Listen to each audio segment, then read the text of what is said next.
여러분 안녕하십니까. 헌법재판소에서의 윤석열 대통령에 대한 파면 결정. 자, 이 건과 관련해서 이 주류 언론들이 일제히 이 보도를 하면서 자, 윤석열 대통령이 파면됐다. 자, 그래서 윤석열 대통령이 비상계엄 심판을 받았다. 자, 이렇게 보도를 하고 있습니다. 자, 그런데 이 언론보다, 이 기성 언론으로 의심 미디어보다 좀 더 자유롭게 기자들이 나와서, 자기 의견을 섞어서, 이 대화를 하고, 사실 관계를 전달하는 게 바로, 그들이 운영하고 있는, 유튜브 채널입니다. 조선일보도 유튜브 채널이 있습니다. 조선일보도 있고, TV조선도 있습니다. 이 조선일보와 TV조선 이 두 매체에서 각각 운영하고 있는 이 유튜브 채널에서는 자, 윤석열 대통령의 탄핵과 관련해서는 검은 거래 의혹까지 제기됐습니다. 자, 그래서 이 지금 윤석열 대통령이 파면 주문에 이 뭔가 검은 거래가 있을 것 같다. 답답하다. 자, 그리고 이 상당한 조작 정도들이 나오고 있다라는 지적들로 나오고 있습니다. 자, 오늘 미디어, 오늘이 보도한 내용을 보면, 이 내부시 미디어들이 그 지면상에 보도할 때는 드라이하게 담담하게 보도를 했지만 그러나 실제 기자들이 취재한 기자들이 거기 미디어 유튜브에 나와서는 이 그동안 제기됐던 있는 의혹들을 각 한 번씩 발언하고 있는 대목들이 나옵니다. 자, TV조선이 제작하는 정치 시사 유튜브는 노스트라다무스를 비유해가지고 뉴스트라다무스가 있습니다. 자, 이 4일날 오후 4시 40분 방송한 이 분에서 김미성 TV조선 정치부 데스크는 자, 정영식, 김복형, 조한창님들이 무슨 반대 의견을 냈었을까 보아서 봤다고 합니다. 자, 이재명 대표에게 준하는 정사소송법을 우리 윤석열 대통령에게는 준하지 않았다. 이것 좀 강조하면 좋겠다 이렇게 말했습니다. 자, 그러면서 정영식 재판관이 여기 들어가서 38일 동안 뭐 했나 이 38일 동안에 이제 심리한 기간입니다. 뭐 했나 봤더니 심리 마치고 난 뒤에 평의를 했을 때 탄핵 심판 너무 자주 하면 안 될 것 같아. 횟수 제한을 두자고 말했다. 정말 할 말이 없었다 이렇게 말했습니다. 그러니까 기껏 한 말이 38일 동안 한 이야기 중에 탄핵 심판을 너무 자주 하면 안 된다 이런 이야기를 했다고 합니다. 선거구들 보면 외눈박이 물고기가 세상을 볼 때 나는 안 보여라고 하면서 한중만을 반응해서 쓴 것 같다. 뉴스를 안 보시나 하는 생각이 들었다 이렇게 말했습니다. 자, 그러니까 거기 있는 보좌부가들 진짜 뉴스를 안 보는 것 같습니다.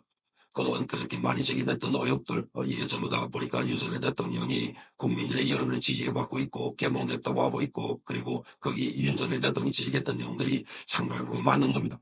오히려 거기 그 홍장원, 박정건 이런 자들이 많은 게 오염되고 그런 것들이 회의됐다는 것이 뉴스 다 나왔는데 그런 거 인정하지 않았다는 겁니다.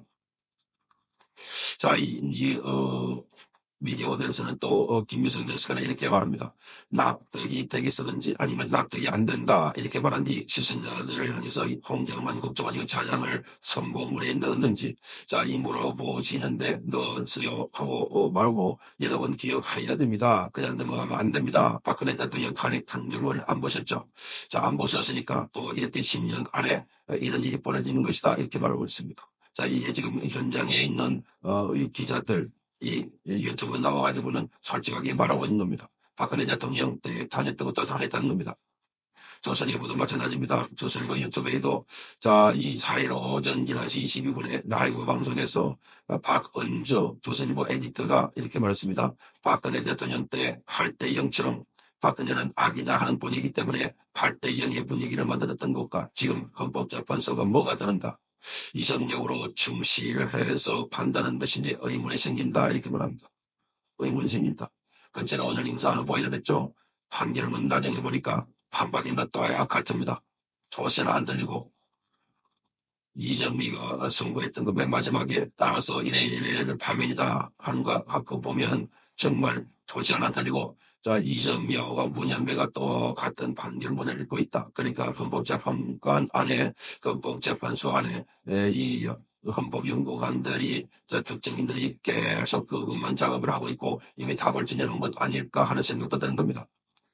자, 조선일보 안에서 이 변호사 자격증을 갖고 있는 양은경 법조 전문기자도 이렇게 말합니다.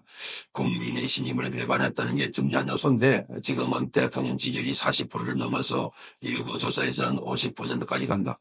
국민이 신임을 거둬들인 게 아닌 것이다.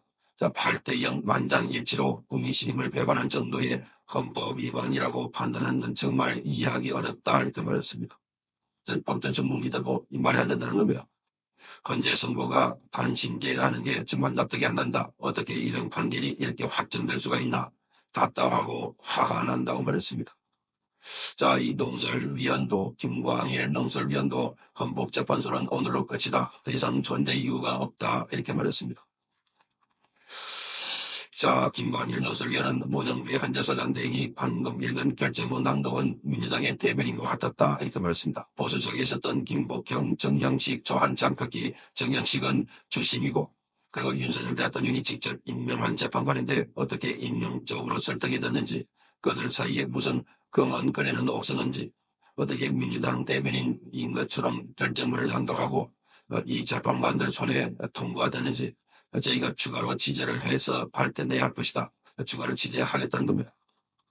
그러니까 정형식이 읽었던 게 딱 보면은 민주당의 대변인이 읽었던 거 대부분이 발표했던 것과 똑같다는 논리가 똑같다.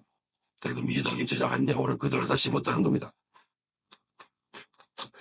자, 그러면서 박은저 에디터는 지금 어떤 분이 막 대한민국이 지금 홍콩이 되는 것 아니냐 이런 걱정하시는데 우한에서 홍콩 한번 다녀오신 분들은 이미 그런 지적을 많이 한다 이렇게 말했습니다. 과거 활력이 사라지고 언제 홍콩이 국제도시였나 이렇게 쉽다고 말하고 있습니다. 정말 홍콩을 감싸고 정치적 어두움 이런 걸 보면 정말 계몽이 될 것이다 하는 말을 하실 분이 많다 이렇게 말했습니다. 그러면서 우리는 힘이 매우 적지만 그래도 시간을 오래 끌어온 깨어난 보수의 힘이라고 생각한다. 박근혜 대통령 탄핵 때 생각해보면 하다가 졸속 처리가 되는데 최소한 우리는 이번에는 알게 됐다. 저 사람들이 어떤 반론을 하고 있고 어떤 주장을 하고 어떤 가짜뉴스를 퍼뜨렸고 어떤 공작을 했는지 정면에 낼 수는 없지만 산다한 증거 조작 증거들이 나오고 있다. 조작 증거들이 나오고 있다. 이렇게 말했습니다. 자, 그래서 이에 대해서 국민들이 반발하고 깨어나고 있다는 것을 확인했다. 이렇게 말했습니다. 그렇기 때문에 이전과 똑같지 않다. 말했습니다. 자, 그래서 이 유병수의 강펀치 TV조선 유튜브에 출연한 황도수 건국대학교 법법전문대학원 교수도 헌법재판소가 제 역할을 거의 제대로 하지 못했다. 단순히 비상계엄의 미루소로 파면 여부를 판단할 것이 아니고 대한민국 미래와 정치 상황 전체를 읽어야 되는데 그렇지 못했다. 단순 법적 조문에 의한 판단 수준에 머물렀다. 이렇게 비판했습니다. 자, 그러니까 지금 이까지 조선일보의 신문 지면과 비교하면 이게 나와 있는 기자들이나 에디터는 간부들입니다. 에디터, 그리고 여기 나와 있는 데스크 다 간부들입니다. 이들의 판단, 말을 들어보면은 정말 명예 검은권에가 있고 업무론이 있고 이런 것을 솔직하게 이야기하고 있습니다. 그런데 그건 신문 지문에는 쓰지 못하고 있지만 유튜브에서는 이렇게 표현하고 있다는 걸 보면 정말 이번 이 윤석열 대통령에 대한 헌법재판소의 결정은 정말 상식 이하다. 납득이 안 된다. 충격이다. 아직도 많은 사람들이 멘붕이 되어 있습니다. 그래서 지금 갑자기 조기 대선이 60일 안에 들어오고 본격적으로 선거전에 들어가기 때문에 태세 전환을 하지만 반드시 이것도 규명이 되어야 된다. 저희 언론들까지도 안에서는 이렇게 미래제기를 하고 있다는 점을 잊지 말아야 하겠습니다. 성창경 TV였습니다.